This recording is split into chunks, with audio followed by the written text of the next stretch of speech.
आज का जो टॉपिक रहेगा हमारे पास में डिस्कशन का, वो टॉपिक रहेगा आपके पास में एजेंडा 21।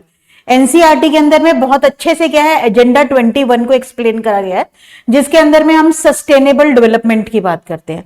अब आप ही से कोई अगर पूछे कि सस्टेनेबल डेवलपमेंट क्या होता है, तो अगर हम सस्टेनेबल डेवलपमेंट की बात करते हैं तो सस्टेनेबल डेवलपमेंट का मतलब क्या हुआ, इस तरह से डेवलपमेंट करना जिसके अंदर में जो हमारा एनवायरमेंट है उसे कोई नुकसान भी ना पहुंचे और हम अपने रिसोर्सेस को आने वाली जनरेशन के लिए रिजर्व कर कर रख सकें, यानी कि उनको संभाल कर रख सकें। तो एजेंडा 21 की अगर हम बात करते हैं तो agenda 21 is a programme of action into 21st century. Agenda 21 एक ऐसा प्रोग्राम था जिसको 21st सेंचुरी के लिए स्पेशली डिजाइन करा गया था for bringing the earth into a sustainable future, ताकि आने वाला जो भविष्य है हमारा वो क्या हो, हमारे पास में एक सस्टेनेबल फ्यूचर बने जिसके अंदर में हम अपने एनवायरमेंट को क्या है प्रिजर्व कर सकें, अपने एनवायरमेंट को पोल्यूशन फ्री रख सकें और अपने रिसोर्सेस को आने वाली जनरेशन के लिए सेव कर कर रख सकें। It was adopted by participating government of the world in United nation. कहते हैं बहुत सारे अलग अलग कंट्रीज ने यूनाइटेड नेशंस के साथ में अपना कोलैबोरेशन करा और सस्टेनेबल डेवलपमेंट के लिए काम करना शुरू करा। United Nation conference on environmental and development, otherwise known as earth summit, कहते हैं, और इसी कॉन्फ्रेंस को अर्थ समिट का नाम दिया गया। और ये कॉन्फ्रेंस हमारी जून 1992 में हुई थी, रियो के अंदर में, ब्राजील के अंदर में। तो इसके अंदर में सस्टेनेबल डेवलपमेंट को लेकर क्या हुआ, बहुत सारे प्रोग्राम्स बनाए गए। अगर हम इसको आगे कंटिन्यू करते हैं तो इसी के अंदर में आपके पास में जो आता है सस्टेनेबल डेवलपमेंट के, हमारे पास में 17 पॉइंट्स आते हैं। अगर हम 17 पॉइंट्स की बात करते हैं तो 17 पॉइंट्स के अंदर में कौन कौन सा पॉइंट आता है, हमारा जो पहला पॉइंट आएगा वो आएगा आपके पास में नो पॉवर्टी, यानी कि सस्टेनेबल डेवलपमेंट के अंदर में जो नंबर 1 पॉइंट था वो किससे रिलेटेड था, आपके पास में नो पॉवर्टी, यानी कि इस दुनिया में से पूरी तरीके से गरीबी को खत्म करना। तो पहला जो सस्टेनेबल डेवलपमेंट का टारगेट था वो क्या था, इस दुनिया को गरीबी से मुक्त करना। जो सेकंड था that was your zero hunger. Zero hunger मतलब क्या हुआ इसके अंदर में, कि कोई भी व्यक्ति इस दुनिया में भूखा ना रहे, सभी के पास में क्या हो, खाने के लिए फूड अवेलेबिलिटी हो, उसके लिए क्या करना, काम करना। ये भी सस्टेनेबल डेवलपमेंट का एक प्रोग्राम का या टारगेट का एक हिस्सा था।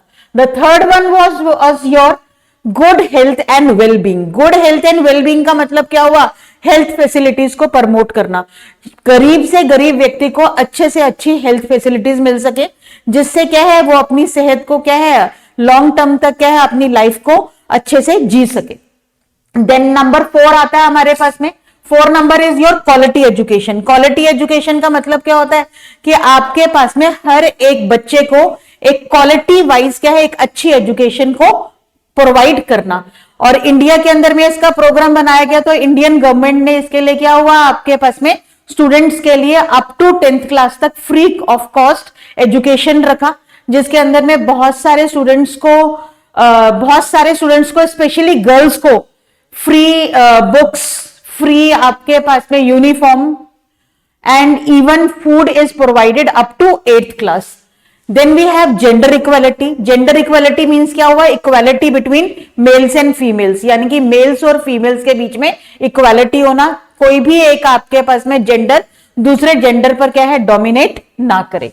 Then we have number 6 number is your clean water. Clean water का मतलब क्या हुआ कि सभी को स्वच्छ पानी मिलना पीने के लिए, और साथ साथ क्या है आपके पास में सैनिटेशन की फैसिलिटी भी प्रोवाइड करना। इंडियन गवर्नमेंट ने इसी के अंदर में हमारे पास में एक 5 ईयर प्लान का प्रोग्राम चलाया था, जिसको आप स्वच्छ भारत अभियान की बात करते हो, जिसके अंदर में आपके पास में घर घर के अंदर में सैनिटेशन फैसिलिटीज को प्रोवाइड करने की बात करी गई। इसी के साथ में क्या है घर घर के अंदर में क्लीन वाटर भी प्रोवाइड करने का मिशन बनाया गया। Next number 7 is your affordable and clean energy. अगर हम अफोर्डेबल और क्लीन एनर्जी की बात करते हैं तो क्लीन एनर्जी के बारे में हम पहले भी डिस्कस कर चुके हैं, यानी कि एक ऐसी एनर्जी जो क्या करती है, पोल्यूशन क्रिएट नहीं करती है। जैसे we talk of solar energy जो क्या है पोल्यूशन फ्री है, we talk of wind energy जो क्या है पोल्यूशन फ्री है, लेकिन ये एनर्जी क्या है पॉकेट फ्रेंडली होनी चाहिए, यानी कि अफोर्डेबल होनी चाहिए, हर कोई क्या है इन एनर्जीज को अफोर्ड कर सके।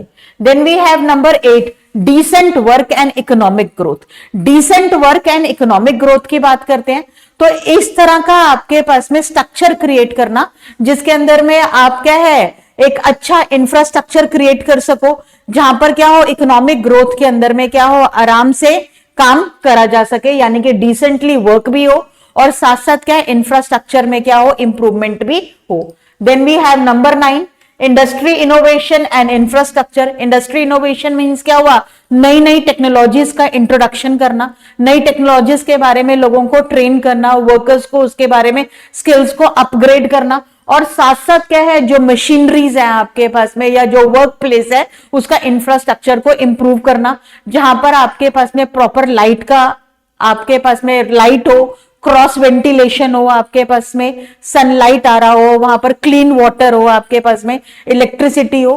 तो ये सब क्या है आपके पास में इंडस्ट्री इनोवेशन एंड इंफ्रास्ट्रक्चर में आता है।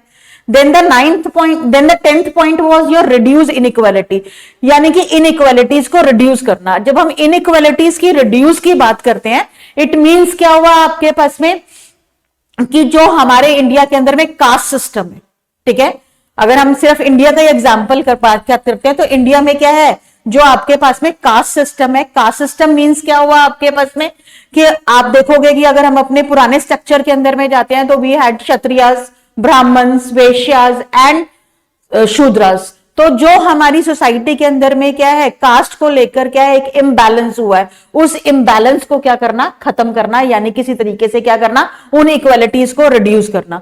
To reduce the inequalities between rich and poor, to reduce the inequalities between higher class and lower caste, to reduce the inequalities between males and females. तो ये सब बातें क्या है इसके अंदर में करनी जरूरी थी। फिर इसके बाद में आता है sustainable cities and communities. Sustainable cities and communities मतलब क्या हुआ, ऐसी सिटीज को कंस्ट्रक्ट करना जिनको क्या हम सस्टेनेबल सिटीज कह सकते हैं, यानी कि नई ऐसी सिटीज को बनाना जहां पर हर तरीके से क्या हो हम क्लीन एनर्जी की बात करें और सस्टेनेबली क्या है जो भी इसके से रिलेटेड मोड्स है उनको क्या हो सिटीज के अंदर में अप्लाई करा जाए। Then we come to point number 12, responsible consumption and production. Responsible consumption and production की अगर हम बात करते हैं तो इसका मतलब क्या हुआ कि रिस्पॉन्सिबली जितने भी रिसोर्सेज हैं उनको कंज्यूम करना और उनको क्या करना कंज्यूम कर उनका प्रोडक्शन भी क्या है ज्यादा से अच्छा बेहतर बनाना, यानी कि जितने भी रिसोर्सेज है उनको सोच समझकर इस्तेमाल करना और आने वाले आपके पास में जो जनरेशन है या फ्यूचर जनरेशन है उनके लिए रिसोर्सेज को भी सेव कर रखना। Then we come to point number 13। जो 13 पॉइंट है ये क्या है आपके पास में बहुत इंपॉर्टेंट पॉइंट है जिसके अंदर में हम क्लाइमेट एक्शन की बात करते हैं। आज आप देखेंगे कि जो पूरी दुनिया उसके अंदर में क्या है ग्लोबल वार्मिंग की वजह से बहुत सारे क्या है चेंजेस आते जा रहे हैं। जो समर्स हैं they are becoming more long और विंटर्स क्या है आपके पास में शॉर्ट होती जा रही हैं। पोलर रीजन्स क्या है आपके पास में मेल्ट होते जा रहे हैं। सी लेवल्स क्या है रेज हो रहे हैं, जिसके कारण क्या है आपके पास में जो कोस्टल रीजन्स है उनका पानी में डूबने का खतरा क्या है डे बाय डे क्या है बढ़ता जा रहा है। जो पानी का लेवल है वो अर्थ के ऊपर में क्या है बढ़ जाएगा। तो इस तरह से जो बहुत सारा लैंड है जो हमारे पास में ऑलरेडी लिमिटेड फॉर्म में है वो क्या होगा पानी के नीचे चला जाएगा और लैंड की पहले ही हमारे पास में शॉर्टेज है तो आने वाले टाइम पर क्या होगा और ज्यादा शॉर्टेज हो जाएगी।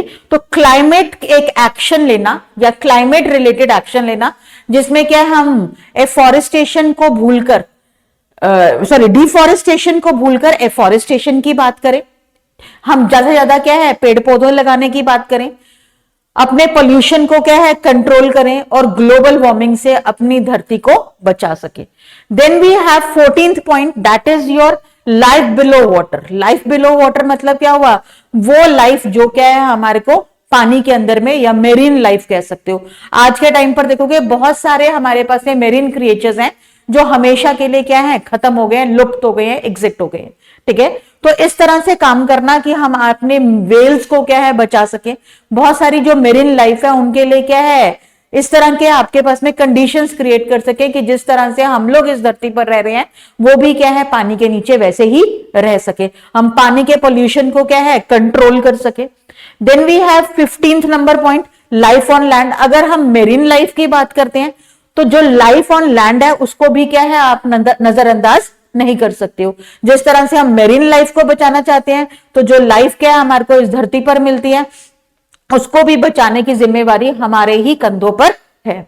Then we have 16 number point, that is your peace and justice strong institutions. यानी कि इस देश के अंदर में, या आप कह सकते हो आपके पास में पूरी दुनिया के अंदर में इस टाइम पर बहुत सारे अलग अलग आपके पास में ऐसे पॉइंट्स हैं जहां पर क्या है वॉर्स चल रही हैं। We talk of Russia and Ukraine war, ठीक है। तो हमारे पास में सस्टेनेबल डेवलपमेंट के अंदर में सिर्फ रिसोर्सिस की ही बात नहीं करी जाती है, वो बात करते हैं आपके पास में पीस और जस्टिस के बारे में भी। पीस और जस्टिस के बारे में मतलब क्या हुआ कि पीस थिंग कि हमारे पूरे अर्थ के ऊपर में पीसफुल एनवायरनमेंट रहे और लोग क्या है जस्टिस से अपनी लाइफ को सही तरीके से जी सके। And the last point is your partnership for goals. यानी कि ये अकेला क्या है किसी एक देश का या किसी एक ऑर्गेनाइजेशन का या किसी एक व्यक्ति का काम नहीं है। इसके लिए क्या करना पड़ेगा, सभी कंट्रीज को आपस में एक दूसरे के साथ में पार्टनरशिप करनी पड़ेगी, मिलकर क्या होगा इस सस्टेनेबल डेवलपमेंट के लिए काम करना पड़ेगा।